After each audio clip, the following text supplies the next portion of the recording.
Hello, everyone, and welcome to the Live Through Jesus podcast with Courtney Gilmore. On this episode, we're going to talk about what to do whenever we're overwhelmed by the burdens of this life, why bad things still happen to God's children, and how we can rely on Him. Numbers 11, 10 through 15. All scripture is read from the New King James Version.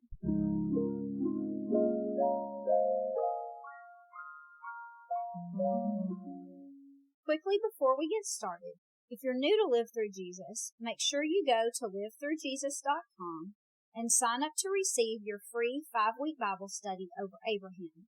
There you'll also find blog posts that coincide with the teachings on this podcast and social media links, which is another way to keep in touch throughout the week.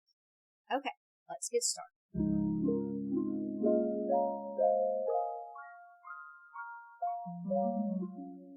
On the last episode, we read the first 9 verses of Numbers 11, where the Israelites were complaining about the manna.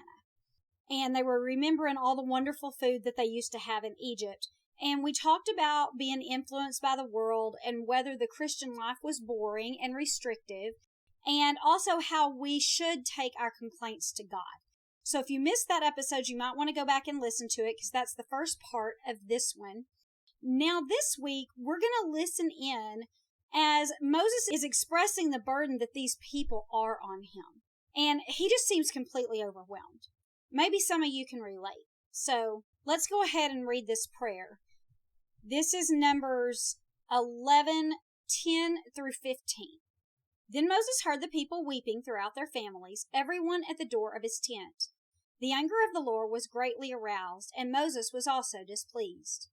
So Moses said to the Lord, "Why have you afflicted your servant? And why have I not found favor in your sight, that you have laid the burden of all these people on me? Did I conceive all of these people? Did I beget them, that you should say to me, carry them in your bosom as a guardian carries a nursing child to the land which you swore to their fathers? Where am I supposed to get meat to give to all these people? For they weep all over me, saying, 'Give us meat that we may eat.' I'm not able to bear all these people alone, because the burden's too heavy for me. If you treat me like this, please kill me here and now if I've found favor in your sight, and don't let me see my wretchedness."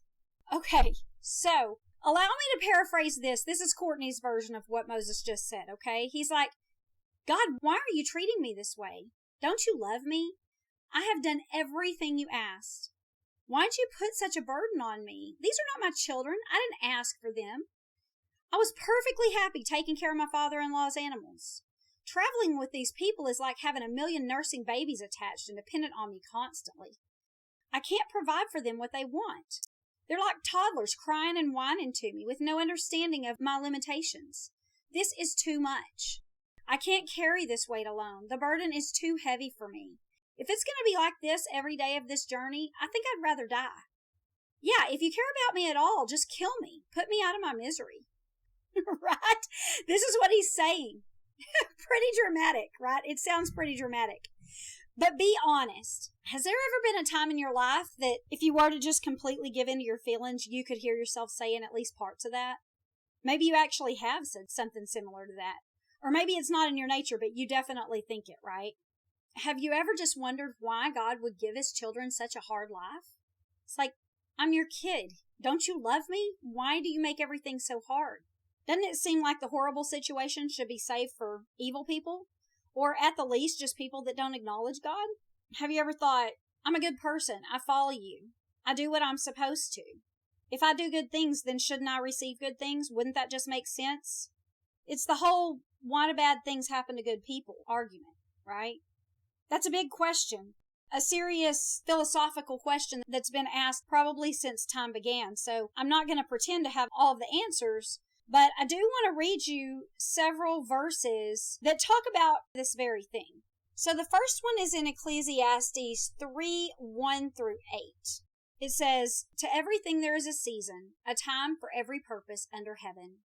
There's a time to be born and a time to die, a time to plant and a time to pluck what's planted, a time to kill and a time to heal, a time to break down and a time to build up, a time to weep and a time to laugh, a time to mourn and a time to dance, a time to cast away stones and a time to gather stones, a time to embrace and a time to refrain from embracing, a time to gain and a time to lose, a time to keep and a time to throw away, a time to tear and a time to sow, a time to keep silent and a time to speak, a time to love and a time to hate, a time for war and a time for peace.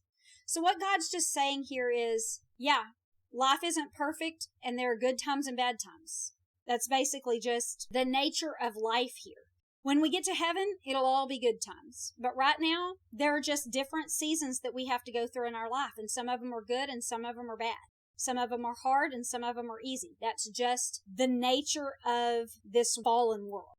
I don't know if that makes anybody feel any better, but at least you know, okay, if this is just a season, then that means that eventually I'll get into a better season, right? That at least helps us in some way to know that this too will probably pass, right? Listen to what it says in Ecclesiastes 7:13-15. Consider the work of God, for who can make straight what he has made crooked? In the day of prosperity be joyful, but in the day of adversity consider. Surely God has appointed the one as well as the other, so that man can find out nothing that will come after him. I've seen everything in my days of vanity. There is a just man who perishes in his righteousness, and there is a wicked man who prolongs his life in his wickedness. So, King Solomon, who was the wisest man on the face of the earth, wrote the book of Ecclesiastes. So, the passage that we just read about there being a season for everything, and then also this passage. And what he's saying is, however God wants things to be is basically how they're going to be. He's over everything that's going on. And so he said, again, it's the nature of life. I've watched these things happen. There are good men who die in their righteousness, and there are bad men who it seems like they live forever to just do more wickedness. He said, you just have to know these things. You just have to know that difficulty is just a part of life. Now listen to what Jesus tells the people in Matthew 7:13-14. He says, enter by the narrow gate. For wide is the gate and broad is the way that leads to destruction, and there are many who go by it. Because narrow is the gate and difficult is the way which leads to life, and there are few who find it. So he's saying, actually the easy way is not always the best way. Sometimes that easy way leads to destruction. Sometimes this specific life that God has for his people is oftentimes difficult. And so he says, you thought that becoming a Christian was going to be easy, but it's not. It's work. You have to do things for the Lord, and sometimes they're hard things. Sometimes the work he gives you is difficult. And that's what's happening to Moses right now. God said, yeah, I know it was easy whenever you were just taking care of the sheep, but that isn't what I have for you. I called you for a purpose, and being my child means you do this thing. And I'm equipping you to do it, but you do have to do it. And it isn't always easy. Being a Christian is just not always easy. Listen to what it says in 1 Peter 3:17. For it is better, if it is the will of God, to suffer for doing good than for doing evil. So this is mostly saying you're going to have suffering in your life no matter what, right? No matter if you're a good person or a bad person.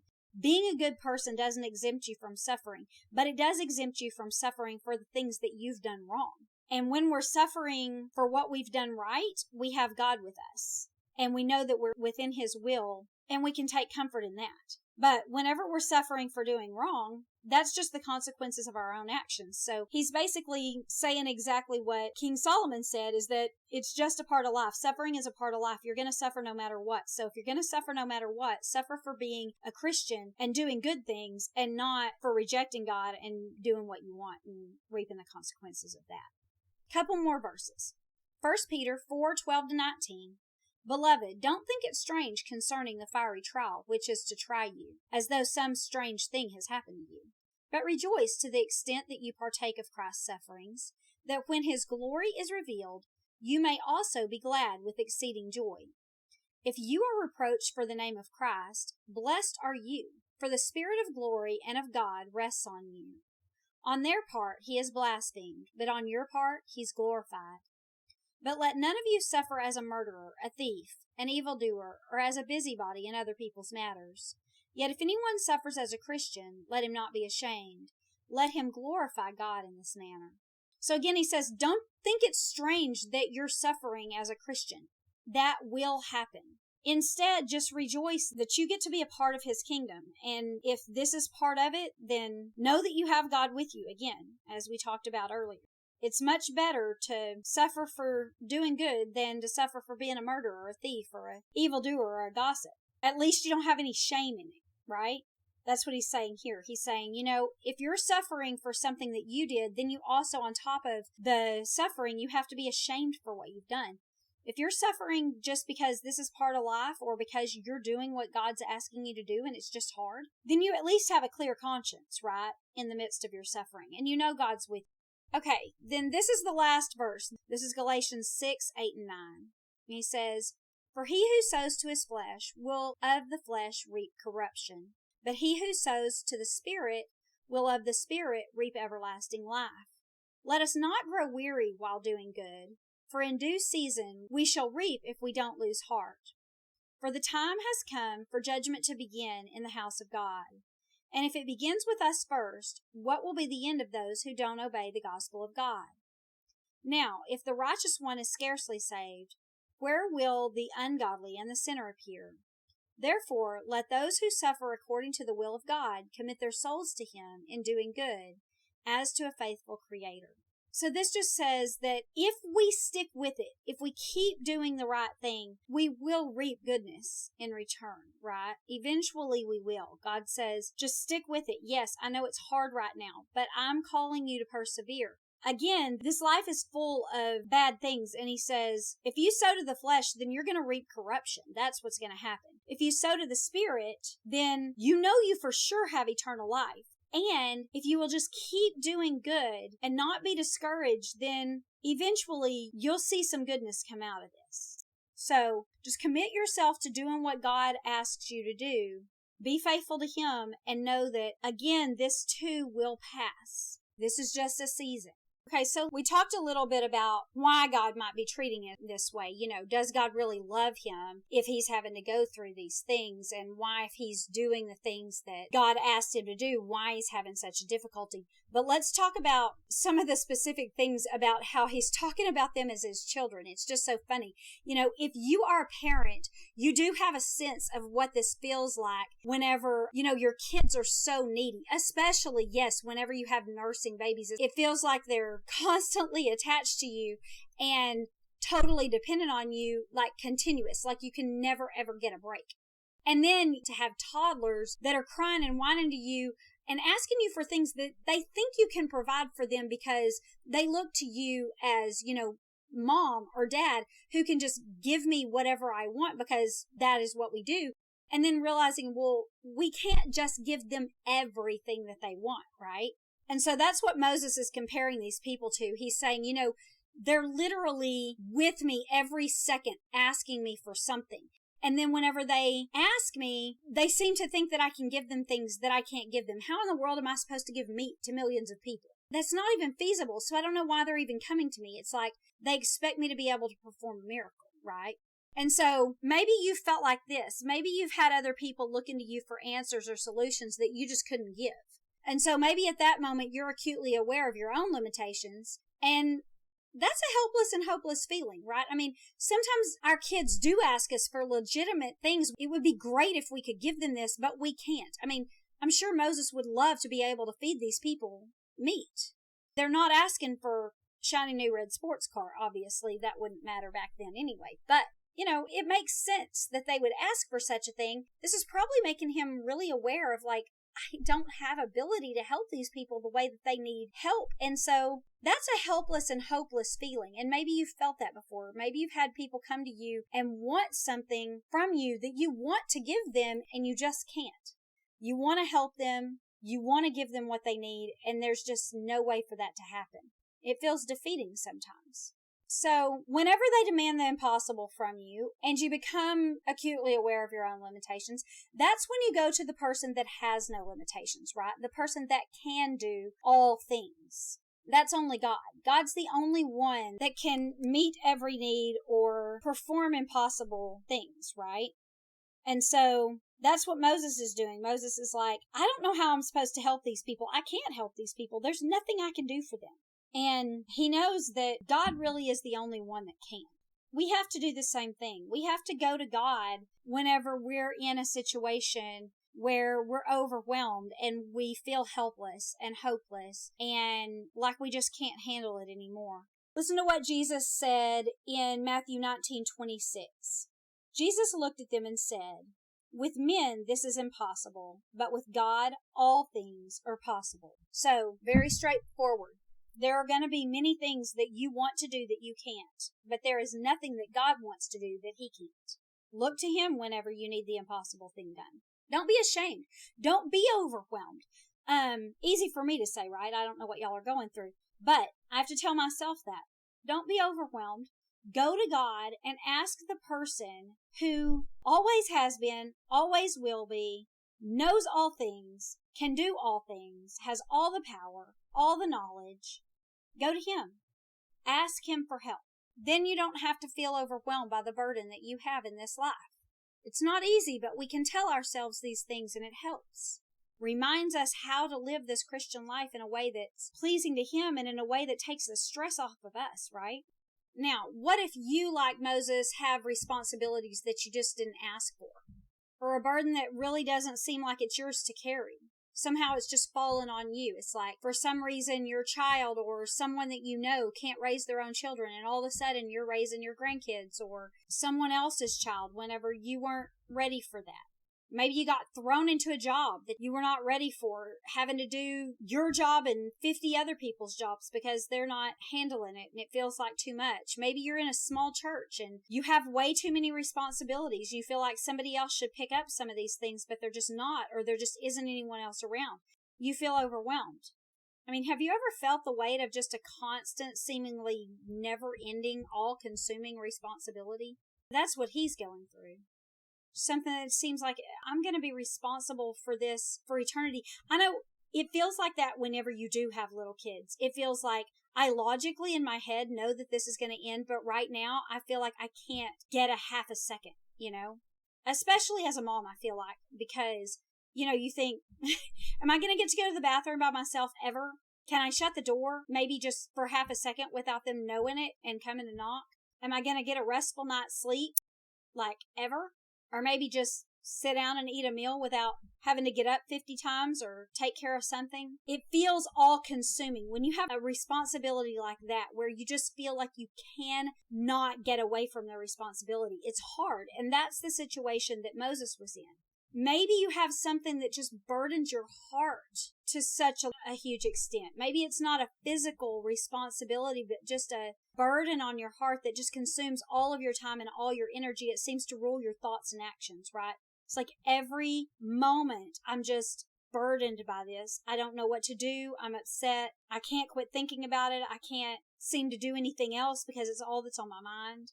If you've ever felt something so perpetual or heavy, at that moment, you'd almost do anything to make it stop, right? It's hilarious that Moses would say, if it's going to be like this forever, just kill me. And it's almost like after it comes out of his mouth, he's like, yes, that.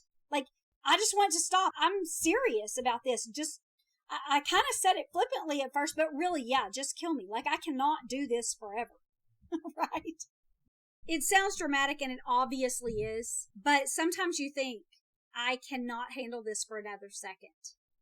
If something doesn't change, if this child doesn't get a little more independent, a little more capable, if this teenager doesn't get a little more responsible, where I don't have to worry about him every second or watch him every minute, if this adult child doesn't get his stuff together, soon I'm going to go crazy, right? What if my marriage never gets any better? This need that I feel like is so important just never gets met by my spouse. What if I work really, really hard at this job and do the very best I can to provide for my family and I'm just always barely making ends meet? These are all real, difficult, heavy things that can consume us, that can make us feel overwhelmed, that can make us feel like, God, just make it stop. Whatever has to happen to make it stop. Especially say in a marriage. That's when people give up, right? They just say, I can't do it anymore. I just want it to stop. I don't care about anything else. I just need this difficulty that I'm going through in my relationship to stop. And so we give up way before we should. because it just feels like too much. God doesn't want that for us. He wants us to be able to persevere, to rise above that, but we can't do that without Him. And so that's why we have to go to Him whenever we're overwhelmed. Listen to this verse in Psalm 13, 1 and 2. How long, O Lord, will you forget me forever? How long will you hide your face from me? How long shall I take counsel in my soul, having sorrow in my heart daily? How long will my enemy be exalted over me? When is this going to stop? How long is it going to be before you do something about this? How long do I have to just counsel myself? Keep telling myself it's all going to be all right. How long do I have to cry? Life is hard. It is. I've felt it before. Obviously, this psalmist felt it before. Most likely this is David, King David, who we know God was with and God did take care of and did help. Listen to what he says in Psalms 22, 1 to 5. My God, why have you forsaken me? Why are you so far from helping me and from the words of my groaning? Oh my God, I cry in the daytime, but you don't hear. And in the night season, I'm not silent either. But you are holy. You're enthroned in the praises of Israel. Our fathers trusted in you. They trusted, and you delivered them. They cried to you and were delivered. They trusted in you, and they were not ashamed. David, at first, he's saying, why are you not helping me? I cry out to you every morning and every night, and you do nothing. And then you see a switch, and he's like, I know, though, you're holy. You are the king. And my fathers trusted you, and you delivered them. They cried out to you, and they were delivered. They were not ashamed for placing their trust in you. They placed their trust in you, and you came through. They never regretted it. And so, even though you haven't come through for me right now, I know that you can do this. I know that when my fathers cried out to you, you helped them. And so I can trust that you'll do the same for me. That's what we have to do. If we have had experiences where we've cried out to God and He's come to help us, we can rely on those. We can say, oh, this is so hard. Why is it so hard? When is it going to stop? But then we can think, you know what? There was another time when I felt this way. Another time when I thought I couldn't handle it any longer. And at the moment when I really couldn't handle it any longer, God came to my rescue. And so I know He can do that again, and I'm going to trust Him. I'm just going to lean on Him for strength, and I'm going to trust Him. And if we've never had that experience, we can look to other people. That's what this psalmist is doing, is looking to, you helped my fathers when they cried out to you, so you'll do the same for me. You have that capability. They never regretted trusting you, and I won't either. So I'm going to place my trust in you. So we can do the same thing. We can go to people and we can say, please tell me your experiences with God. Let me hear what it is that God's done for you when you've been in a situation. Go talk to people that have been in your same situation. If you're having trouble with your children, if you're having trouble in your marriage, if your job is all-encompassing, if you're having financial trouble, go talk to someone that can understand that and ask them, how did you get through? How did God help you? Tell me your story to give you hope and encouragement. And actually, you don't even have to go to someone that's dealing with the same thing. Your struggle may be in your marriage, but their struggle may be financial. Either way, you both felt the exact same thing. I don't know what you're going through, but I know that I can relate to all these words. I can relate to how long, God. When are you going to pay attention and do something about this? I can relate to that. And very likely, my reason for feeling that way isn't the same as yours, but we're both relying on the same God. We're both trusting in the same God. We're both seeing that God comes through for His people. And so it doesn't even have to be someone that's going through the exact same thing as you. It just needs to be someone that has had an experience with God that can encourage you and say, hang on just a little bit longer. I felt just like you. I thought I couldn't make it another second. And then God performed this miracle in my life. He did the impossible thing. He took the burden away from me. And then we're encouraged. Then we're able to make it. Then we don't have to ask God to kill us, right? Just make it go away. We can make it through. That's what Moses was doing. He could not handle it alone. And that's why he went to God. God can do what we cannot as people. So, what about you? Do you go to God in your desperation, or do you just try to solve your problems on your own? Do you cry out to God for help, or do you just sit down and cry? Do you place your hope in Him, or do you give up? These are things for us to all think about. God is not overwhelmed by our dependence on Him. How Moses was overwhelmed by the people's dependence on him, how we get overwhelmed by other people's dependence on us, by the responsibilities, by the burdens of this world. God doesn't get overwhelmed by those things with us. Quite the opposite. He actually desires for us to depend on Him. That's what He wants from His children. He wants us to come to Him and let Him help us. Listen to what it says in Psalm 46:1. God is our refuge and strength, a very present help in times of trouble. Have you ever been in a situation where something really bad's going on and your instinct is to pick the phone up and call somebody, and then you realize, oh, they're not available, or it's too late to call them, or maybe you just realize they probably can't help me anyway? I've been in that situation, and it's a comfort to know that God is a very present help. You know, He's available at every moment. We can call on Him night or day. He's never far away. He's always there. He's always available. He's the one that we can run to. What's the picture that you get of a refuge? You know, I have this picture in my mind of a place that you can run to for safety. God, I need help. I'm scared. I need protection. Says God is that for us. He's our strength. And so even if He's not going to rescue us out of it at this very moment, He can give us the strength to get through it. We just have to cry out to Him. Here's another verse in Psalms 30:1-5. I will extol you, O Lord, for you have lifted me up, and have not let my foes rejoice over me. O Lord my God, I cried out to you, and you healed me. His anger is but for a moment, His favor is for life. Weeping may endure for a night, but joy comes in the morning. So, what a comfort, right? Weeping may endure for a night, but joy comes in the morning. God has favor on us continuously. This too shall pass, right? This too shall pass. John 16:33. These things I've spoken to you, that in me you may have peace. In the world you will have tribulation, but be of good cheer. I have overcome the world.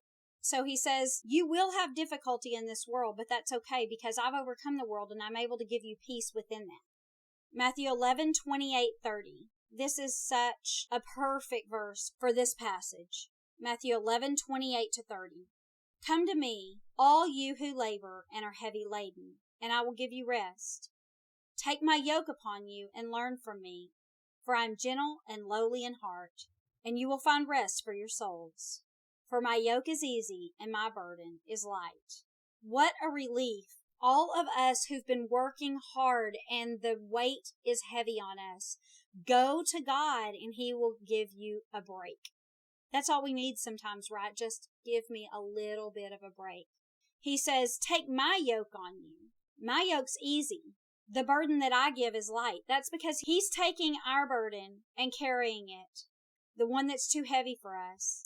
And He says, here, let me give you a break. Last verse, 1 Peter 5:6-7. Therefore, humble yourselves under the mighty hand of God, that He may exalt you in due time, casting all your care upon Him, for He cares for you. So, place yourself under Him and let Him lift you up. Give Him all of your cares, all of your worries, all of your burdens, and let Him take care of you. He can lift up your spirit. He can make you feel encouraged and capable. He can lighten the load. So, if you feel like Moses, if you feel overwhelmed, if you feel like life is hard sometimes, don't question why it's hard for you, even though you're a Christian and you're doing the right things. That's part of this life, but that's okay, because this life even is not permanent. We know, beyond the shadow of a doubt, that we will not live for eternity here, but we will live eternity in heaven if we are His children, and there all the burdens will be taken away. So we definitely have that to look forward to, no matter what happens on this earth. But there are seasons on this earth. It will get easier. It will get harder. It will get easier again. That's just the nature of things. And so don't question it. Just lean on God. Let Him take care of you. Let Him strengthen you. Let Him take your burdens. That's the lesson today. Next week, we will finish chapter 11 in Numbers. It's taken us 3 weeks to go through Numbers 11, but I felt like it was too much. I didn't want to rush through it. So next week, we're going to hear God's answer to Moses' prayer. Today, all I did was say, call on him and he'll help you. Next week, we're going to see how God helps. He does. He hears us and he knows we need him and he will come through. So make sure you subscribe so you don't miss that episode. That's the even better news to the rest of this lesson. So don't forget to subscribe so you don't miss that episode. Leave me a 5-star review and comments wherever you're listening.